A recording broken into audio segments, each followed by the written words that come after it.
안녕하세요. ESF 서진간사입니다. 5월 18일 일용할 양식 레위기 12장 1절에서 8절까지 말씀입니다. 오늘 말씀은 여인이 출산을 하고 겪는 정결기간과 그 이후 제사에 참여할 수 있는 방법에 대해서 알려주시는 내용입니다. 레위기의 각 장은 여호와께서 모세와 말씀에게 이렇게 말씀하셨다라는 내용으로 시작합니다. 하지만 12장은 하나님이 모세에게만 말씀하셨다라고 나옵니다. 모세만 등장하고 아론이 빠진 이유에 대해서는 출산으로 인한 부정은 제사장인 아론이 굳이 살피지 않아도 되기 때문입니다. 이와는 다르게 13장에 나온 나병과 같은 피부병은 제사장이 직접 눈으로 확인하고 또 돌볼 필요가 있을 정도로 특수하기 때문에 아론이 언급됩니다. 그만큼 출산은 가정과 사회에서 매우 일상적이고 아무런 이상이 없는 지극히 자연스러운 일이라는 것이죠. 하지만 오늘 본문은 여성이 출산으로 인해 부정해진다라고 말합니다. 여인은 남자 아기를 낳으면 7일 동안 부정해집니다. 그리고 8일째 남자 아기는 할례를 받습니다. 하지만 아직 여인이 정결해진 것은 아니죠. 33일이 지나야 깨끗해지고 정결해진다라고 나옵니다. 정결해질 때까지 총 40일이 걸립니다. 반면 여자 아기는 14일 동안 부정하고 66일이 지나야 정결해진다고 나옵니다. 남자 아기보다 2배의 시간이 걸리는 총 80일이 소요됩니다. 40일과 80일 동안 여인은 부정하기 때문에 이 기간에는 어떤 성물을 만져서도 안 되고 또 하나님의 성막과 성소에 들어가서도 안 된다라고 나옵니다. 지금까지 내용을 정리해 볼 때 2가지 질문을 할 수 있을 것 같습니다. 첫째, 출산은 과연 부정한 것인가? 둘째, 왜 여자 아기를 낳고 겪는 부정의 기간이 남자 아기보다 2배인가? 먼저 출산이 부정한가라는 질문을 살펴보면 출산 자체는 부정한 것이 아닙니다. 출산으로 인해 유출되기 때문에 부정한 것이죠. 본문 2절과 5절을 보면 월경할 때와 같이 부정할 것이다 라고 나옵니다. 월경은 몸에서 피가 유출되는 겁니다. 월경에 관한 규례는 레위기 15장에 나온 여러 가지 유출의 한 종류입니다.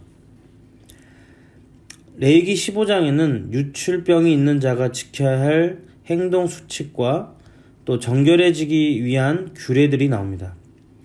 그리고 설정한 자와 생리한 여성에 관한 규례도 동시에 나오는데 월경에 관한 규례는 이 생리한 여성에 관한 규례에 나옵니다.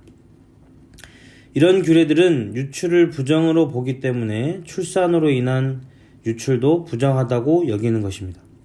다시 말하지만 출산으로 인해 유출이 부정한 것이지 출산 자체가 부정한 것은 절대 아닙니다. 하지만 몸에 유출이 있는 것은 온전히 건강한 것은 아닙니다. 정상적인 상태는 아니라는 것이죠. 더군다나 출산은 여성이 살면서 겪는 가장 큰 고통으로서 출산으로 인해 신체는 회복할 시간을 필요로 합니다. 그래서 하나님은 40일과 80일이라는 시간을 허락하신 것이죠. 그렇다면 왜 여자 아기가 남자 아기보다 2배의 시간을 요구할까요? 이 질문에 대해서 성경은 직접적인 답을 주진 않습니다. 다만 40이라는 숫자와 관련된 것으로 볼 수 있는데요.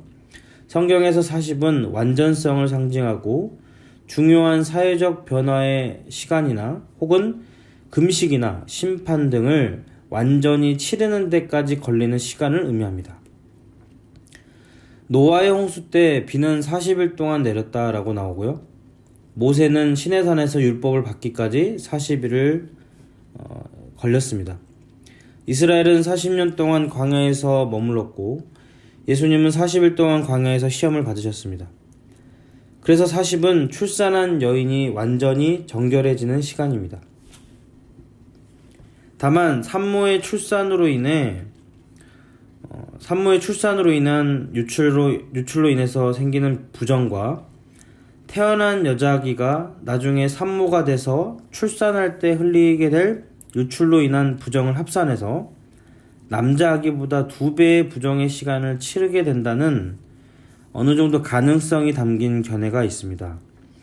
다만 이런 주장들이 온전히 인정되고 받아들여지는 것은 아니지만 왜 2배인가라는 질문에 어느 정도 실마리를 줄 수 있을지도 모르겠습니다. 출산한 산모가 정결기간을 마치고 나면 하나님께 제사를 드려야 했습니다. 산모가 드릴 제사는 번제와 속죄제로서 번제의 제물로는 1년 된 어린 양을 준비하고 속죄제 제물로는 새를 준비했습니다. 다만 산모가 어린 양을 준비하기가 힘겨웠다면 새로 대체할 수가 있었습니다. 즉 2마리의 새를 준비해서 한 마리는 번제로, 한 마리는 속죄제로 드릴 수 있었던 것이죠. 생명을 잉태하고 출산을 한다는 것은 많은 산고를 요구하지만 그만큼 축복된 일입니다. 시편 127편 3절에서 5절까지의 내용에는 많은 자녀는 하나님의 축복의 상징이라고 나옵니다. 반대로 자녀가 없는 것은 좋지 못한 상태나 하나님의 심판을 나타내는 것임을 성경의 많은 본문들은 말해주고 있습니다. 그렇기에 산모가 출산하는 것은 하나님께 복을 받는 것임과 동시에 그것이 자주 있게 된다면 그만큼 하나님께 많은 복을 받는 좋은 일이라는 것이죠. 다만 출산으로 인해 겪는 산모의 힘겨움을 하나님께서는 아시고 회복할 시간을 주시는 긍휼을 베풀어 주십니다. 또한 부정에서 정결해졌을 때 하나님께 제사를 드릴 권리를 주시고 경제적 상황을 고려해 주시는 자비를 베풀어 주십니다. 누가복음 2장 22절에서 24절을 보면 예수님의 정결의식에 요셉과 마리아는 새를 준비했습니다. 그만큼 경제적으로 어려웠다는 것이죠. 가난함 속에서 태어나 가난함을 겪으신 예수님은 가난하고 병든 자들을 위로하시고 불쌍히 여기셨습니다. 이런 예수님의 말씀과 삶을 통해 우리는 하나님이 여인들에게 많은 복을 주셔서 많은 자녀들을 출산하도록 하시는 분이지만 가난함으로 인해 정결 제사를 드리기 어려워하는 자들의 환경을 이해하시고 긍휼을 베푸시는 하나님의 마음이 있다는 것을 우리는 알아야 합니다. 하나님은 경제적인 어려움으로 하나님의 백성이 하나님과의 관계를 회복하는 일이 막히지 않도록 자비와 긍휼을 베푸셨습니다. 하나님은 레위기 11장 44절과 45절을 통해 우리에게 거룩할 것을 명령하십니다. 우리는 하나님을 본받아서 거룩해야 합니다. 동시에 하나님이 보여주신 자비와 긍휼의 마음 또한 가져야 합니다. 골로새서 3장 12절에 보면 이렇게 나옵니다. 그러므로 너희는 하나님이 택하사 거룩하고 사랑받는 자처럼 긍휼과 자비와 겸손과 온유와 오래 참음을 옷 입고 거룩한 자에게는 자비와 긍휼이 요구됩니다. 거룩하신 하나님이 긍휼과 자비로 관계 회복을 허락하신 것처럼 거룩한 성도인 우리 또한 이웃들을 향한 긍휼과 자비의 마음을 가져야 합니다.